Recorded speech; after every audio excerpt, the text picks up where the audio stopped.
Hello कैसे आप सभी लोग द पॉलिटिकल मास्टर में आप सभी का स्वागत है। आज इस वीडियो में हम क्लास 12 के इतिहास के चैप्टर नंबर 1 जिसका नाम है हड़प्पा सभ्यता और इस चैप्टर के हम इस वीडियो में एमसीक्यूज, कथन कारण, खालिस्तान और मानचित्र वाले प्रश्न उत्तर करने वाले। सो प्लीज़ एंड तक जरूर देखिएगा क्योंकि कंप्लीट वीडियो जो है लेटेस्ट सिलेबस को ध्यान में रखकर तैयार किया गया है और इसमें सभी इंपॉर्टेंट क्वेश्चन शामिल है। तो एंड तक जरूर देखिएगा। वीडियो पसंद आए तो लाइक शेयर कमेंट जरूर कीजिएगा। चैनल पर नए हैं तो चैनल को सब्सक्राइब करना बिल्कुल भी मत भूलिएगा। तो चलिए सबसे पहले क्वेश्चन को स्टार्ट करते हैं। तो सबसे पहला क्वेश्चन है कि सिंधु घाटी सभ्यता को निम्नलिखित में से कौन सी सभ्यता कहा जाता है। तो सिंधु घाटी सभ्यता को कौन सी सभ्यता कहा जाता है? ए मोहनजोदड़ो, बी प्राचीन भारतीय सभ्यता, सी आर्य संस्कृति और डी हड़प्पा संस्कृति। तो सिंधु घाटी सभ्यता को कौन सी सभ्यता कहा जाता है? तो वो ये है हड़प्पा संस्कृति, यानी इसका जो सही उत्तर वो है घा यानी हड़प्पा संस्कृति। चलो नेक्स्ट, पुरातात्विदों के अनुसार संस्कृत शब्द के विषय में निम्नलिखित में से कौन सा कथन सत्य नहीं है? तो पहला, यह पुरावस्तुओं का समूह जो एक विशिष्ट शैली का होता है। बी, यह एक भौगोलिक क्षेत्र में होता है। सी, यह एक ही कालखंड में होता है। डी, यह अलग अलग सभ्यताओं से संबंध होता है। तो जो कौन सा कथन सही नहीं है? तो ये है यह अलग अलग सभ्यताओं से संबंधित होता है, बल्कि जो संस्कृत शब्द वो अलग अलग सभ्यताओं से संबंधित नहीं होता है। तो ये कथन बिल्कुल भी गलत है। बाकी तीनों कथन जो हैं वो सत्य हैं। ठीक है। नेक्स्ट, हड़प्पा संस्कृति के काल का निर्धारण निम्नलिखित में से कौन सा किया गया है? तो हड़प्पा संस्कृति निर्धारण निम्नलिखित में से कौन सा किया गया है? तो ए है 2600 से 19 ईसा पूर्व के बीच, बी 2600 से 2000 ईसा पूर्व के बीच, सी 2000 से 3000 ईसा पूर्व के बीच और डी उपयुक्त में से कोई भी नहीं। तो हड़प्पा संस्कृति के जो काल का निर्धारण है वो किया गया है 2600 से 1900 ईसा पूर्व के बीच, यानी ए इसका सही उत्तर है। ठीक है। चलिए अगला क्वेश्चन देखते हैं। मृण मूर्तियों और रेखांकन से निम्नलिखित में से किस जानवर की जानकारी प्राप्त होती है? तो मृण मूर्तियों और रेखांकन से जिस जानवर की जानकारी प्राप्त होती है तो वह है वृषभ। कौन सी जानकारी है? वो है वृषभ। ठीक है। नेक्स्ट, अधिकांश हड़प्पा स्थल किन क्षेत्रों में स्थित हैं? तो अधिकांश हड़प्पा स्थल किन क्षेत्रों में स्थित हैं? तो अधिकांश हड़प्पा स्थल जो जिस क्षेत्र में स्थित उसका नाम है अर्ध शुष्क क्षेत्र। चलिए, निम्नलिखित में से हड़प्पा सभ्यता का सही काल निर्धारण क्या है? तो निम्नलिखित में से हड़प्पा सभ्यता का सही काल निर्धारण है 2600 ईसा पूर्व से 1900 ईसा पूर्व के बीच। हड़प्पा सभ्यता की खोज कब हुई? तो हड़प्पा सभ्यता की खोज हुई थी वर्ष 1921 में। किसने की थी और कब की थी? ये सारे यहाँ से क्वेश्चन जो पूछे जाते हैं। हड़प्पा सभ्यता की खोज का श्रेय किससे दिया जाता है? तो हड़प्पा सभ्यता की खोज का श्रेय दिया जाता है ए I.M. व्हीलर, जॉन मार्शल और S.N. राव, या बी राखल दास बनर्जी, दयाराम साहनी और जॉन मार्शल, सी जर्नल कनिंघम, R.E.M. व्हीलर और दयाराम साहनी, या डी राखल दास बनर्जी, S.N. राव और I.M. व्हीलर। तो जो सही उत्तर वो है राखल दास बनर्जी, दयाराम साहनी और जॉन मार्शल। ठीक है। तो इसका सही उत्तर दोस्तों बी होगा राखल दास बनर्जी, दयाराम साहनी और जॉन मार्शल। हड़प्पा सभ्यता खोज के श्रेय इन्हें दिया जाता है।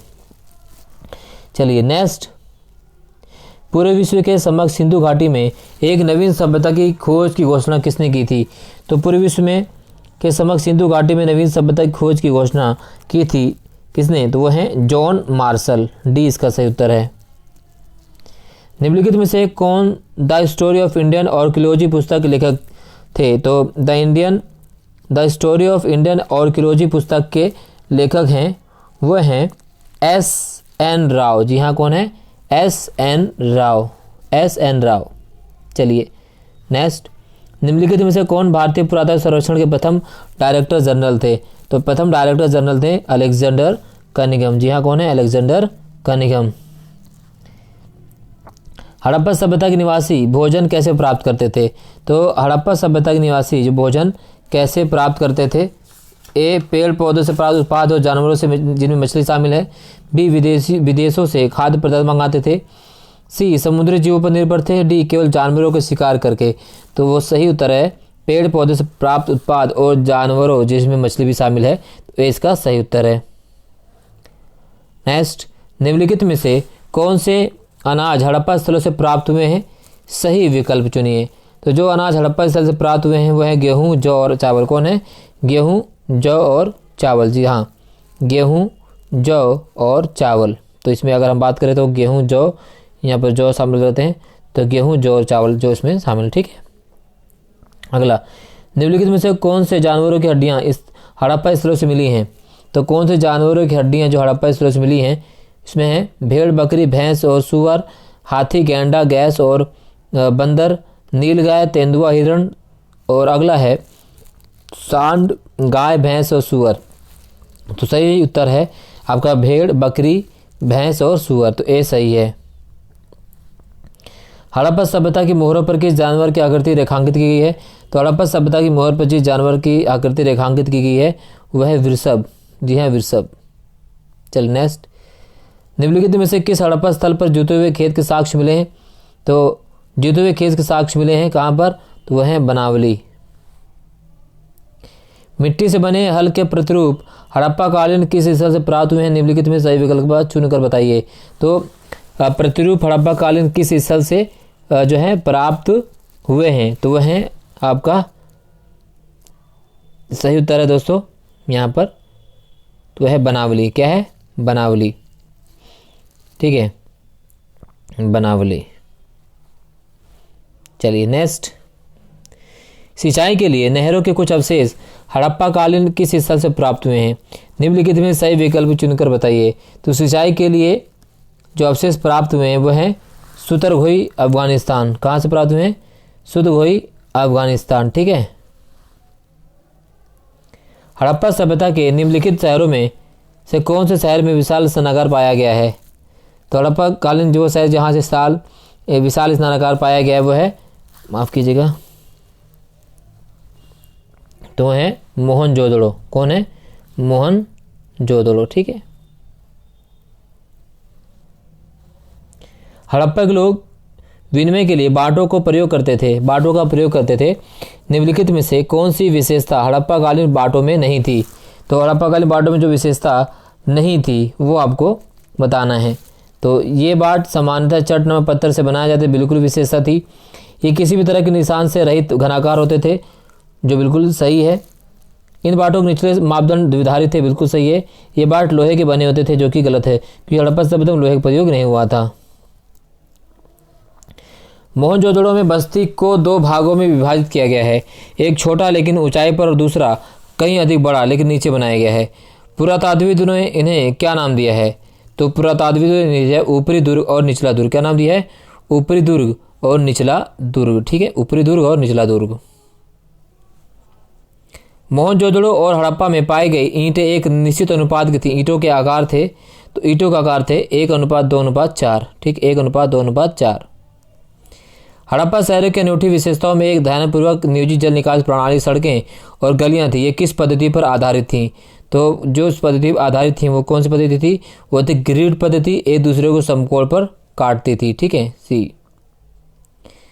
नेक्स्ट, विद्वानों ने मोहनजोदड़ो में कुओं की कुल संख्या कितनी मानी। तो विद्वानों ने मोहनजोदड़ो में कुल कुएं की संख्या मानी है वह 700। पुरातात्विदों ने हड़प्पा और मोहनजोदड़ो से प्राप्त लघु पात्रों को दुर्लभ तो महंगी वस्तुओं में गिना है। इन लघु पात्रों को बनाने में किस पदार्थ का प्रयोग किया जाता था। तो उस पदार्थ का नाम है फायांस। ठीक है। चलिए नेक्स्ट, खालिस्तान। हड़प्पा सभ्यता का सबसे अनूठा पहलू डैश विकास था। तो हड़प्पा सभ्यता का सबसे अनूठा पहलू था शहरी केंद्रों का विकास। तो यहाँ पे क्या है खालिस्तान में? शहरी केंद्रों। ठीक है। अगला, हड़प्पाई सभ्यता में सड़कों और गलियों को लगभग एक डैश पद्धति में बनाया गया था। तो किस पद्धति में बनाया गया था? तो यहाँ पाएगा ग्रिड पद्धति में। अगला, उत्पादन शिल्प उत्पादन केंद्रों की पहचान के लिए पुरातात्विद सामान्यतः डैश और डैश अपूर्ण वस्तुओं आदि को ढूंढते हैं। तो पहले में आएगा प्रस्तर पिंड। पहले वाले डैश में क्या है दोस्तों? पाएगा प्रस्तर पिंड। जी हाँ, प्रस्तर पिंड। और दूसरे में आएगा पूरे संग तथा तांबा। ठीक है। चलिए नेक्स्ट, तांबा संभवतः डैश के दक्षिण छोर पर स्थित ओमान से भी लाया जाता था। तो दक्षिण छोर पर स्थित ओमान कौन था? अरब प्रायद्वीप। कौन था वो? अरब प्रायद्वीप। ठीक है, अरब प्रायद्वीप। अगला खालिस्तान, सबसे लंबे अभिलेख में लगभग डैश चिन्ह हैं। तो सबसे लंबे अभिलेख में लगभग चिन्हों की संख्या कितनी है? 26। ठीक है, चलिए इसी प्रकार से कॉलम और कॉलम 2 से क्वेश्चन पूछे जाते हैं, जैसे सेल खड़ी, कर्निलियन, तांबा, कांसा, मनके। तो सेल खड़ी की अगर हम बात करें तो सेल खड़ी क्या होता है दोस्तों? तो सेल खड़ी मुलायम पत्थर। ठीक है, सेल खड़ी का क्या होता था? मुलायम पत्थर जो सेल खड़ी होता था। ठीक है, इसके अलावा अगर हम कार्नेलियन की बात करें तो कार्नेलियन जो होता था वो लाल रंग का होता था। कैसा होता था? कार्नेलियन का जो रंग होता है वो लाल होता था, लाल रंग। इसी प्रकार से तांबा कांसा, तांबा कांसे की बात करें तो तांबा कांसा क्या है? धातु हैं। ठीक है, धातु। और मनके की हम बात करें तो मनके हैं दोस्तों वो चौंदड़ों से मिले हैं, चौंदड़ों। ठीक है, इस तरह से क्वेश्चन आता है। ठीक है, चलिए इसी प्रकार चित्र से भी क्वेश्चन पूछे जाते हैं। अब हम बात कर लेते हैं कथन और कारणों की। अभी कथन कारण से जो क्वेश्चन पूछे जाते हैं। ठीक है, तो यहाँ पर देखिए नीचे दिए गए प्रश्न में 2 कथन हैं। अभिकथन ए और तर्क आर के रूप में दिए गए हैं। इन कथनों को पढ़िए और उपयुक्त विकल्प का चयन कीजिए। ठीक है, ए और आर दोनों साथ हैं और आर ए की सही व्याख्या है। ए आर दोनों सही, लेकिन आर ए की सही व्याख्या नहीं है। ए सत्य है लेकिन आर असत्य है, और ए असत्य है लेकिन आर सत्य। इसी तरह से आपको उत्तर देना है। तो अभिकथन और कथन वाले कारण जो है प्रश्न में पूछे जाते हैं।